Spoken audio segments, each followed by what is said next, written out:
जाहिर सी बात है, जब प्रधानमंत्री नरेंद्र मोदी गृह मंत्री का मकसद सिर्फ और सिर्फ कांग्रेस को पाकिस्तान के साथ जोड़ना हो या नेहरू को गाली देना हो, तो आप शहीद के परिवारों का क्या जिक्र करेंगे? आज यही शिकायत शुभम, जी हां, पहलगाम हादसे में मारे गए शुभम की पत्नी ऐशन्या की है। तो सवाल तो पूछ, हक है तेरा, फर्ज है तेरा, किसी की खैरात, किसी का एहसान नहीं तुझ पर, मगर शर्त है, अंदाज़े बयां हो बेखौफ, अंदाज़े बयां हो स्पष्ट, अंदाज़े बयां हो बेबाक। हां, उस लफ्ज को याद रखो, अंदाज़े बयां हो बेबाक। बेबाक। ना शुभम का जिक्र, ना विनय नरवाल का जिक्र। वो विनय नरवाल जिनकी पत्नी हिमांशी नरवाल ने कहा था कि इस मुद्दे को हिंदू मुस्लिम ना किया जाए। ये वो शहीद की पत्नियां हैं जो लगातार सरकार पर सवाल उठाती रहीं। एक शहीद की पत्नी ने कहा कि इस मुद्दे को हिंदू मुस्लिम ना किया जाए, कश्मीरियों पर प्रहार ना किया जाए। शुभम की पत्नी लगातार कहती रही कि हमें सरकार ने अनाज छोड़ दिया। तो क्या यही वजह है कि प्रधानमंत्री नरेंद्र मोदी और गृह मंत्री अमित शाह ने उसका जिक्र नहीं किया? और इस बात का दर्द शुभम की पत्नी ऐशन्या में साफ तौर पर दिखाई देता है। और बात वहां नहीं रुकती। वो शुक्रिया अदा कर रही हैं राहुल गांधी और प्रियंका का, जिन्होंने अपने भाषणों में खास तौर से परिवारों का जिक्र किया था जो शहीद हुए थे। याद कीजिएगा, प्रियंका ने तो एक एक शहीद का नाम लिया था और उन्हें भारतीय का दर्जा दिया था, एक ऐसे वक्त जब भारतीय जनता पार्टी उस पर हिंदू मुस्लिम कर रही थी। सुनिए शहीद की पत्नी ऐशन्या क्या कह रही हैं और प्रधानमंत्री नरेंद्र मोदी के प्रति अपना डिसअपॉइंटमेंट, अपना खेद जतला रही हैं और साथ ही प्रियंका और राहुल गांधी की तारीफ कर रही हैं। सुना जाए। आज उन्होंने डिटेल में सारी चीजें बताई हैं कि किस तरीके से क्या हमला हुआ है, किस तरीके से उस चीज पे हमने क्यों उसको रोका था या क्यों सीज फायर हुई, या सारी चीजें उन्होंने आज पूरी खुल के एक्सप्लेन करी है। इवन उन्होंने जिस तरीके से वो बोल रहे थे, मैं सुन रही थी कि पहले लोग कह रहे थे आप कुछ नहीं कर रहे, कुछ नहीं कर रहे, हमने ऑपरेशन सिंदूर कर दिया। फिर जब हम ऑपरेशन सिंदूर करते फिर उसके बाद जब हम ऑपरेशन सिंदूर रोके फिर कह रहे अब आप कुछ नहीं कर रहे, अब आप कुछ नहीं कर रहे। तो ये क्वेश्चन का भी उन्होंने बोला कि अब हर बार हम कर ही रहे हैं, लेकिन हम हर बार प्रूफ क्या कर रहे हैं। एंड इसमें जो टारगेट वो हो रहे थे बाकी लोगों से, आर्म फोर्सेस जो टारगेट हो रही थी, उनका भी उन्होंने बहुत ज्यादा धन्यवाद दिया है। आर्म फोर्सेस को भी हर चीज में बोला है कि आपकी वजह से ये चीजें हुई हैं। बस मुझे एक बहुत बड़ा दुख है मेरा कि उन्होंने उन 26 लोगों के लिए कुछ नहीं बोला। जहां प्रियंका गांधी जी और राहुल गांधी जी, उन दोनों को भी मैं थैंक यू बोलूंगी कि उन्होंने उन 26 लोगों की बात करी है। शुभम का भी नाम लिया था उन्होंने पार्लियामेंट में, बट मुझे इस चीज का दुख है। इवन मैं एक्सपेक्ट कर रही थी कि आज पीएम सर कुछ तो उन 26 लोगों की बात करेंगे, उन 26 के रिस्पेक्ट के लिए कुछ तो बोलेंगे, बट ये नहीं बोला। इस चीज का मुझे बहुत दुख है आज। क्योंकि कल जब भाषण दिया गया था दोस्तों, तब प्रियंका ने शुभम की पत्नी का जिक्र किया, राहुल ने हिमांशी नरवाल का जिक्र किया, और सबसे बड़ी बात, प्रियंका ने जिस तरह से उन 25 शहीद परिवारों को वहां पर इज्जत सौंपी, वो देखने लायक लम्हा था। मगर सबसे पहले सुनिए किस तरह से प्रियंका ने शुभम को याद किया था। ये परिवार वहां पहुंचे, मौसम सुहाना था, उनके बच्चे ट्रैम्पोलिन पे खेल रहे थे, कोई जिपलाइन कर रहा था, कोई चाय पी रहा था, तो कोई कश्मीर की सुंदर वादियों की ठंडी हवा का मजा ले रहा था। शुभम अपनी पत्नी के साथ एक स्टॉल पे खड़े थे। तभी अचानक 4 आतंकवादी जंगल में से निकलते हैं और शुभम को वहीं अपनी पत्नी के सामने मार डालते हैं। उसके बाद वे वहां से पूरे वैली में 1 घंटे के लिए लोगों को चुन चुन कर मारते हैं। किसी के पति को अपनी पत्नी के आंखों के सामने, किसी के पिता को अपने बेटे के सामने, चुन चुन कर 26 लोगों को मार डालते हैं। शुभम की पत्नी घबराकर वहां से भागने की कोशिश करती है। अपनी जान बचाने के लिए जंगल की तरफ दौड़ती है। वहाँ पता चलता है कि तमाम लोग जंगल की तरफ दौड़े हैं और अपनी जान बचाने की कोशिश कर रहे हैं। कोई अपने बेटे का हाथ पकड़ के पहाड़ों पर घसीटता हुआ जा रहा है, कोई कश्मीरी घोड़े वालों और गाइडों की मदद लेते हुए चले जा रहा है। कोई रास्ता नहीं है, कोई तरीका नहीं है, लेकिन किसी न किसी तरह से शुभम की पत्नी के शब्दों में किसी ऐसी शक्ति ने हमको बचा कर रखा कि हमें किसी न किसी तरह से हम अकेले नीचे पहुंचे। और मैं उनके लफ्ज पढ़ना चाहती हूं, क्योंकि उन्होंने कहा कि इस पूरे समय जब 1 घंटे के लिए चुन चुन कर भारतीय नागरिकों को मारा जा रहा था, इस पूरे समय उसे एक सुरक्षाकर्मी नहीं दिखा, एक सैनिक नहीं दिखा। और राहुल ने भी कहा कि मैं विनय नरवाल के परिवार से मिला और उनके दर्द को मैंने महसूस किया, क्योंकि उनके दर्द को आज पूरा देश महसूस कर रहा है। मगर जाहिर सी बात है, उन लोगों को उनका दर्द नहीं दिखाई देता जो नेहरू पर प्रहार करते हैं या फिर जो कांग्रेस को पाकिस्तान के साथ जोड़ के देखते हैं। सुनिए राहुल ने किस तरह से जिक्र किया था। स्पीकर सर, पहलगाम के बाद मैं करनाल में नारवाल जी के घर गया। उनके बेटे नेवी में थे, वो सीआरपीएफ में थे। मुझे ऐसा लगा कि मैं अपने परिवार के साथ बैठा हूं। 2 घंटे में बैठा। उन्होंने अपने बेटे के फोटोग्राफिक एल्बम दिखाया मुझे, जब वो छोटा सा बच्चा था। उसके बारे में बताया, मजाक करता था, जोक्स करता था, और एक प्रकार से परिवार के बारे में मुझे बताया। 2 घंटे बात हुई। बहन ने कहा कि मैं दरवाजे की ओर देखती हूं, मेरा भाई नहीं आता है, कभी आता ही नहीं है और कभी नहीं आएगा।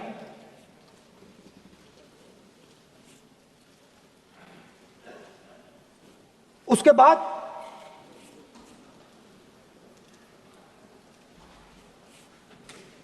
यूपी में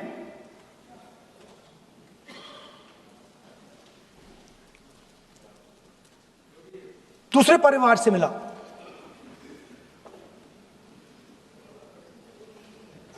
पति को बीबी के सामने, वो काउंटर पे कुछ खरीद रहा था, बीबी के सामने गोली मारी।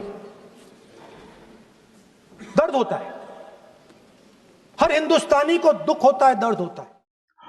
और सबसे बड़ी बात याद कीजिएगा, जब प्रियंका गांधी जिक्र कर रही थी कि 25 लोग मारे गए, 25 भारतीय मारे गए, तब भारतीय जनता पार्टी के नेता कह रहे थे 25 हिंदू मारे गए। तब प्रियंका ने उसका जवाब दिया था 25 भारतीय। और देखिए, एक एक शहीद का नाम लिया उन्होंने और उसके साथ भारतीय जोड़ा। आप यह भी देखिएगा कि किस तरह से माननीय अध्यक्ष महोदय ओम बिरला साहब को इस बात को लेकर चिढ़ महसूस हो रही थी। ये वही ओम बिरला है जिन्हें प्रॉब्लम है, लोग भारतीय चिल्ला रहे थे, मगर इन्हें प्रॉब्लम नहीं है जब लोग मोदी मोदी के नारे लगा रहे थे। सबसे पहले देखिए सोनिया गांधी ने किस तरह से शहीदों को अपनी श्रद्धांजलि दी, एक बहुत ही नायाब अंदाज में। समीर गुहा भारतीय, बिट्टन अधिकारी, मनीष रंजन, हेमंत सुहास जोशी, विनय नारवाल, सुशील नथनियल, अतुल श्रीकांत मोने, सैयद आदिल हुसैन शाह, नीरज वानी, एन रामचंद्रन, संजय लक्ष्मण लेले, माननीय प्लीज, दिनेश अग्रवाल, दिलीप दिल से, कुमार सतपति, JS चंद्रमौली, अब आप बोलिए, अब आराम से बोलिए। JS चंद्रमौली, यतीश परमार, S मधुसूदन राव, माननीय सदस्य, नारेबाजी का सदन नहीं है। शैलेश कलाटिया, ये तरीका ठीक नहीं है आपका। मंजुनाथ राव, कौस्तभ गणबोटे, शुभम द्विवेदी। जय हिंद। और आगे बढ़ने से पहले एक जरूरी संदेश। मेरे कार्यक्रमों के लिए आप नोटिफिकेशन का इंतजार मत कीजिए, मेरे चैनल में जाइए और खुद जाकर कार्यक्रम देखिए और रहिए अपडेटेड। और हां, ज्वाइन कीजिए मेरा चैनल। देखिए यह जरूरी संदेश। स्वतंत्र और आजाद पत्रकारिता का समर्थन कीजिए, सच में मेरा साथी बनिए। बहुत आसान है दोस्तों, इस ज्वाइन बटन को दबाइए और आपके सामने आएंगे ये 3 विकल्प, इनमें से एक चुनिए और सच के इस सफर में मेरा साथी बनिए। अफसोस की बात यह है दोस्तों कि ऐशन्या कई सवाल उठा रही हैं। शुभम की पत्नी, उन्होंने कहा कि भाई अभी 3 महीने पहले ही तो पाकिस्तान ने हमला किया था और अब आप एशिया कप में पाकिस्तान के साथ खेल रहे हैं। सबसे बड़ी बात दोस्तों, हमें यह नहीं भूलना चाहिए कि प्रधानमंत्री नरेंद्र मोदी, देश के गृह मंत्री अमित शाह या रक्षा मंत्री राजनाथ सिंह या फिर माननीय लेजर आइज एस जयशंकर, इन्होंने कहीं पर भी एशिया कप का जिक्र नहीं किया, कहीं पर नहीं किया। और यह दर्द और इसका इजहार शुभम की पत्नी ऐशन्या पहले कर चुकी हैं। सुनिए एक शहीद की पत्नी ने क्या कहा था। एंड मैं भी पूरी तरीके से इंडिया पाकिस्तान का ये जो मैच है इसको बॉयकॉट करूंगी। बीसीसीआई इसको होस्ट कर रहा है, ये बहुत ज्यादा एक जो विक्टिम है इस फैमिली जो हम झेल रहे हैं, हम 26 फैमिली जो झेल रहे हैं, अपने 3 महीने में आप भूल गए। मैं शुरुआत से बोल रही थी कि लोग भूल जाते हैं, बट मुझे ये नहीं पता था कि इतनी जल्दी ये देश, ये नेशन या बीसीसीआई या XYZ कोई भी हमें इतनी जल्दी भूल जाएगा। 3 महीने हुए इस बात को और आप पता नहीं कैसे अग्री कर रहे हो कि आपको इंडिया पाकिस्तान को मैच करवाना है एशिया वर्ल्ड कप में। This is wrong. ये आप हमारे इमोशंस के साथ गलत कर रहे हो। एक तरफ हमसे कहा जाता है कि ऑपरेशन सिंदूर चल रहा है, एक तरफ आप ये मैच कर रहे हो। ये आप या तो हमें वैल्यू ही नहीं है, हम एज ए इंडियन आपके लिए इंपॉर्टेंट ही नहीं है। एंड अगर ये बात है कि हम ये मैच कर रहे हैं क्योंकि एक फ्रेंडली मैच, हम क्रिकेट कम्स बिफोर नेशन, ये जितनी भी चीजें जो मैं सुन रही हूं, people also, we as Indian, हम एक हिंदुस्तानी हैं, हम सबसे पहले आने चाहिए इस नेशन के लिए। सबसे पहले एक हिंदुस्तानी, उसका खुद का बच्चा सबसे पहले आना चाहिए। यहाँ 26 लोग एक टेरर अटैक में मार दिए गए हैं और आप उसी देश के साथ एक गेम खेलने के लिए अग्री कर रहे हैं। This is wrong. ये बहुत ज्यादा गलत है। मैं आज आपसे सवाल पूछना चाहता हूं। हमारे सामने सब कुछ दिखाई दे रहा है, सब दिखाई दे रहा है कि कौन इस मुद्दे पर राजनीति कर रहा है, कौन इस मुद्दे पर वोट बटोरना चाहता है और कौन शहीदों के साथ खड़ा हुआ है, उनके दर्द में अपनी आवाज जो है वो बुलंद कर रहा है। सबसे बड़ी बात, आपने देखा किस तरह से भारतीय जनता पार्टी इस पर हिंदू मुस्लिम कर रही थी। प्रियंका चाहती तो खामोश रह जाती, मगर उन्हें डर नहीं था इस बात का, क्योंकि वो जानती थी कि जब लोग हिंदू मुस्लिम करते हैं तो वोटों की फसल और पकती है। मगर उन्हें इस बात की परवाह नहीं थी। उन्होंने मुश्किल राह चुनी। उन्होंने कहा जो मारे गए उनकी पहचान धर्म के आधार पर ना की जाए, उनकी पहचान इस देश के नागरिक के आधार पर की जाए। और हमारे ओम बिरला साहब, इनका दोहरा मापदंड, जब लोग मोदी मोदी करते हैं तब इन्हें प्रॉब्लम नहीं है, जब लोग भारतीय करते हैं या भारतीय शब्द चिल्लाते हैं तब इन्हें प्रॉब्लम होती है। सुनिए और देखिए माननीय लोकसभा अध्यक्ष के दोहरे मापदंड। एस मधुसूदन राव, माननीय सदस्य, नारेबाजी का सदन नहीं है। शैलेश कलाटिया, ये तरीका ठीक नहीं है आपका। मंजुनाथ राव।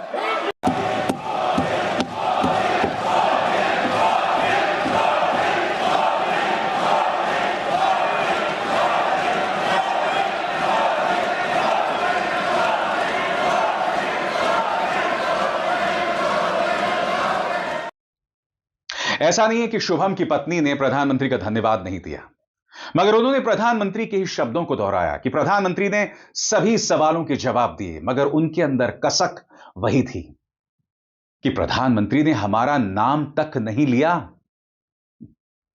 यह होश उड़ा देने वाली बात है दोस्तों, मगर आपको समझना पड़ेगा ऐसा क्यों। क्योंकि जब आपके अंदर अहंकार होता है, जब आपके अंदर एक किस्म का हठ होता है, जब आपके अंदर देश के पहले प्रधानमंत्री के प्रति नफरत होती है, जब आप हर चीज को वोटों की निगाह से देखना चाहते हैं ना, तब आप ये बुनियादी मुद्दे भूल जाते हैं। हालांकि शुभम की पत्नी फिर भी प्रधानमंत्री को धन्यवाद दे रही हैं। यह ऐश्वर्या की महानता है और मैं शहीद की इस पत्नी को सलाम करता हूं। सुनिए ऐश्वर्या को। आज उन्होंने डिटेल में सारी चीजें बताई हैं कि किस तरीके से क्या हमला हुआ है, किस तरीके से उस चीज पे हमने क्यों उसको रोका था या क्यों सीज फायर हुई, या सारी चीजें उन्होंने आज पूरी खुल के एक्सप्लेन करी है।